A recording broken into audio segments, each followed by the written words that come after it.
সবচেয়ে বড় ব্যাপার হচ্ছে যে আমার আব্বা আম্মা কেঁদেছেন। না আমি আসলে কেউ কে কাঁদবে, সত্যি কথা বলতে কি বিশেষ করে বাবার মানে যে ক্রাইসিস আমাদের সবচেয়ে খুবই কি বলবো ইমোশনাল যে সিকোয়েন্সটা ছিল আর কি। আমি আসলে অডিয়েন্স কাঁদবে কি কাঁদবে না ওই ফিল্ম থেকে আসলে অ্যাক্টিংটা করিনি বা আমরা কেউই করি নাই। হ্যাঁ মানে এটা হচ্ছে কি আমরা তো আসলে গল্পের ভেতরে ছিলাম। আমরা চেষ্টা করেছি মানে গল্পের ভেতরে থেকে ওই জিনিসটাকে ফিল করে আসলে কাজ করার। কখন চোখে পানি আসলো, কখন নাকে পানি আসলো, সত্যি কথা কিছুই বুঝি নাই। এবং আমরা আলহামদুলিল্লাহ যে অডিয়েন্স কানেক্ট করতে পেরেছেন এবং এত এত অডিয়েন্সের রেসপন্স, আপনি বলছেন আপনি কেঁদেছেন এবং প্রত্যেকটা ফ্যামিলিতে কেঁদেছেন। আমি তো নিজেই কেঁদেছি। হ্যাঁ এবং হ্যাঁ সবচেয়ে বড় ব্যাপার হচ্ছে যে আমার আব্বা আম্মা কেঁদেছেন।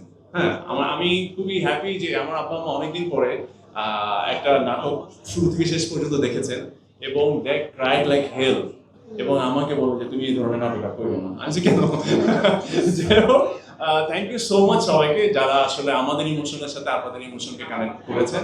আমাদের জন্য দোয়া করবেন।